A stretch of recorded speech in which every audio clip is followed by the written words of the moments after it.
Manchester United beating Crystal Palace 2-1 in the Premier League. Here's 5 things we've learned from the match. You have to say it was absolutely essential that Manchester United won this game, losing to Everton in that fashion, who had 10 men at the start of the week. It was embarrassing. And if Ruben Amorim doesn't win this game, there's massive, massive pressure. But now, if you actually take a wider perspective from Manchester United's results, big wins against Liverpool, a draw against Nottingham Forest wasn't the worst thing in the world as well. Last-minute equaliser against Tottenham.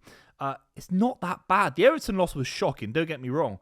But in the last 7 or 8, 3 or 4 wins, really impressive. And I think Manchester United are one of the better improved sides in the Premier League right now, and they'll be certainly licking their lips at the idea of getting into the Champions League. Sunderland doing very, very well to be competitive in a very similar position to Manchester United.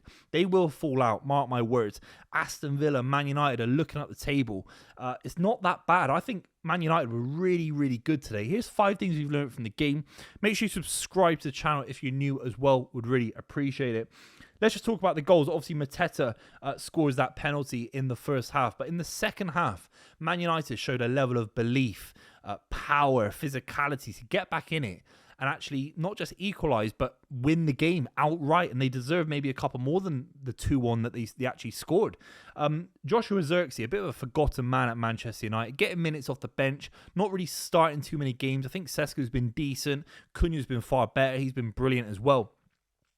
And Zirkzee gets an unbelievable little ball in from Bruno, who was absolutely fantastic all game. The catalyst for anything great that Manchester United have done with Ruben Amorim is Bruno Fernandes. The ball in is so smart, it's so clever. It finds that chink in the armour of Crystal Palace. We've got 5 defenders and defended that shockingly. Zirkzee shouldn't be scoring from that angle. I'm not sure what Henderson's doing, but you have to say the finish in its own right was very, very good. Zirkzee's got so much talent in abundance, and the fact that Manchester United can rotate him in and out of the squad is a massive ringing endorsement for the depth that Manchester United have got. We can debate if Zirkzee's a starting number 9, if he's good enough for the Premier League at the highest level, if he's quick enough for the Premier League, but he's a very smart footballer. He can definitely do a job for Man United when Sesko isn't starting these kind of games.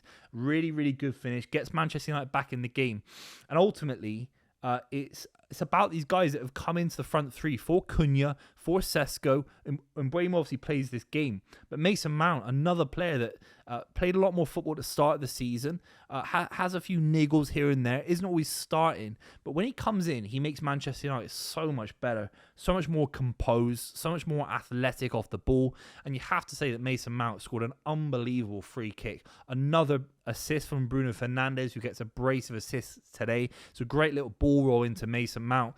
Where's the defender for Crystal Palace? It was absolutely shocking.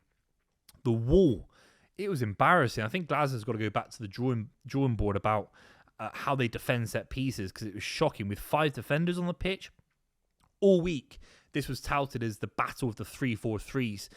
How dynamic Crystal Palace can be with Munoz and Mitchell, the unbelievable stellar performances from Wharton in midfield, Kamada in midfield, Gahey.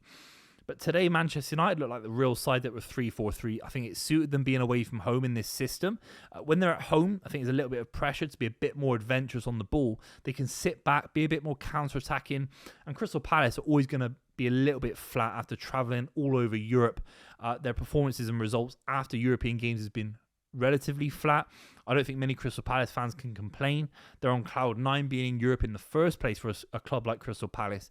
But they looked a little bit flat and leggy today, and Manchester United capitalised in a big, big way. It's a great goal for Mason Mount. We're going to break down 5 things we've learned from the game. Bruno Fernandes epitomises everything quality about Manchester United. In these kind of games, he's a cut above anything that Crystal Palace can offer in terms of a creative midfielder. We can debate if he'd start for an Arsenal, a Manchester City, a Chelsea, etc.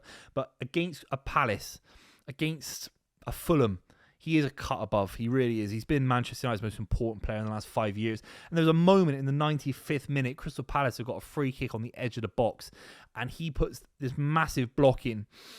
He shows desire. He shows a willingness to be a leader in a way that actually you could argue that someone like maybe Martin Odegaard doesn't quite show at points for Arsenal throughout the seasons, even though he's a brilliant player, of course. But Bruno Fernandes put his body on the line in the 95th minute to make sure that Man United get this 2-1 win. I thought that was just symbolic of how good Bruno Fernandes has been for Manchester United in many years. Despite the assists, despite the goals, despite the link-up play, which is high quality as it is, that block from the free kick wasn't a great free kick, but Bruno Fernandes putting his body on the line, showing belief, showing leadership.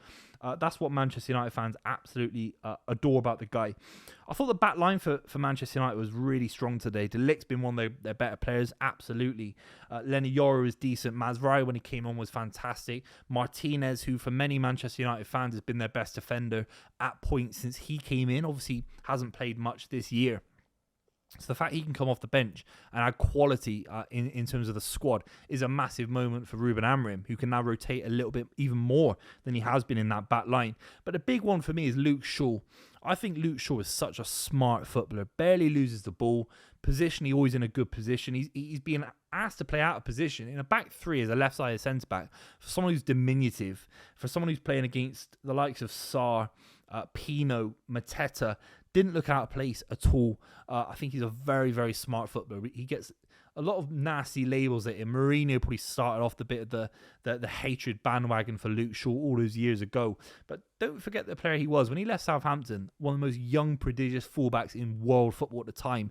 And he's blossomed into his role this season. I'm not saying it's been the most incredible signing of all time for Manchester United. Maybe he hasn't hit the heights that they would have expected. But this season, he's basically played every single game.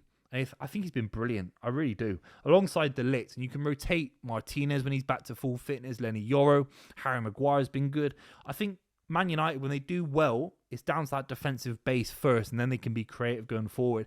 It almost didn't matter today if it was Mbuemo, Sesko, Xerxes, Cunha, Diallo. Maybe if he plays in a more forward position. As long as that back line is more settled, which it has been in recent weeks, they'll grind out more draws and less losses. And they'll turn draws into wins.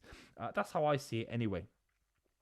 Energy in the second half, I think against Everton, the final 20 minutes were so drab, so dire, so low energy that Ruben Amorim, I think, still has a Man United side that want to play for him, that want to run through brick walls. Maybe the strategy and the tactics, we can debate this in a different video, come unstuck against savvy managers, particularly like David Moyes. But the energy is still there. They're still ambitious, this Manchester United side. They're playing for Ruben Amorim. They didn't play for certain managers before. When Solskjaer at the back end of his time, Ten Hag, there was a lack of respect for the tactics. I felt when I was watching it, a lack of urgency. This idea that maybe they throw managers under the bus. But this Ruben Amorim side are playing for him. Just like they did for Lisbon, how they used to run through brick walls and they used to be one of the fittest sides in Europe. I think Lisbon, Manchester United, they're becoming synonymous on some level. They work well. They look like Ruben Amorim teams. There is an identity there. We can debate the tactics maybe in a more macro perspective if Man United struggled to get into the Champions League in other games, in other parts of the season. But against Palace, it worked. They were dogged. They were aggressive. And they got the win. Really important. I think that's everything we've got to learn from the game. Mason Mount was brilliant. The midfield of Casemiro and Bruno Fernandes is so complementary of each other. Yes, it's a little bit older. Yes, it's a little bit leggy. At points, you're going to have to rotate Casemiro because I don't know how many games he can play at this level, starting every single week. But maybe the lack of European football for Manchester United is a godsend. And I think the quality they've got in the squad, they can bring on Kobbie Mainoo, they can bring on Martinez, they can bring on Sesko, Cunha when they're back to full fitness. There's not many squads in Europe that can sort of say that. Mason Mount could be a rotation player. He's a Champions League winning midfielder on his day, an England international on his day. I think that's the quality between Palace and Manchester United that's got them over the line today. It was a big win. The first of actually a few fixtures coming up for Man United. You think they could win 5 in a row here. West Ham United at home. Wolves away. That's a definite win. Bournemouth at home. Villa away. Newcastle United at home. Wolves at home after that. There's a few wins in there for Manchester United. I think they can begin to put pressure on the Champions League places and even get clear of other sides in and around them. Let me know what you think in the comments down below. Make sure you subscribe to the channel. I'll see you very, very soon.